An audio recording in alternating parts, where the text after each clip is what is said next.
meditation. My Lord and my God, I firmly believe that you are here, that you see me, that you hear me. I adore you with profound reverence. I beg you pardon for my sins and the grace to make this time of prayer fruitful. My Immaculate Mother, Saint Joseph, my Father, and Lord, my guardian angel, intercede for me. Amen. Holy Week, Holy Thursday. Jesus celebrated the Last Supper with his apostles. Holy Thursday brings to mind the Lord's Last Supper with the apostles. As in previous years, Jesus celebrates the Passover with his own disciples. But this time the celebration would have singular characteristics, as it was to be the last Passover of the Lord before his transit to the Father, and because of the events which were to take place immediately following it. Every minute of this Last Supper reflects both the majesty of Jesus, who knows he is to die the following day, and his love and affection for men. The Passover was the principal Jewish feast and had been instituted to commemorate the liberation of the Jewish people from Egyptian domination. This day shall be for you a memorial day, and you shall keep it as a feast to the Lord. Throughout your generations you shall observe it as an ordinance forever.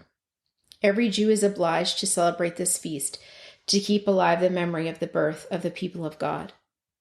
For the special arrangements, Jesus turned to his favorite disciples, Peter and John. These two made all the preparations with the greatest care. They took a lamb to the temple and made a sacrifice of it. Then they returned to the house where the meal was to take place to roast it.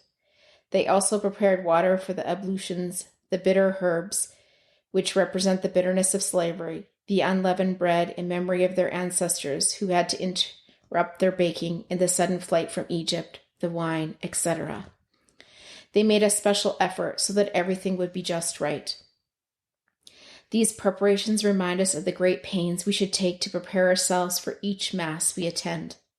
Here, the very same sacrifice of Christ is to be renewed, wherein he gave himself for us. We too are his disciples, taking the place of Peter and John in their reverent and careful preparations for the solemnity. The Last Supper begins with the setting sun. Jesus recites the Psalms in a firm voice and in his familiar regional accent.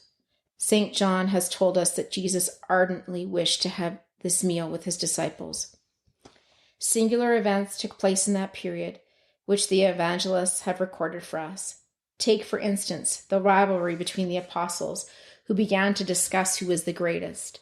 Think of Jesus' surprising example of humility and of service when he carried out the menial task of the lowest of the servants. He began to wash their feet. Consider, too, how Jesus went out of his way to show his disciples his love and affection. My little ones, he actually calls them. Christ himself wished to give that gathering such a fullness of significance, so rich in memories, seen of such moving words and sentiments, such new actions and precepts, that we will never come to an end of meditating on them and exploring them. It was, you might say, a testimonial dinner. It was an affectionate and yet a somber occasion, a time mysteriously revealing divine promises and far-reaching visions. On top of that was the sad presentiment of death, with unprecedented omens of treason, of abandonment, of immolation.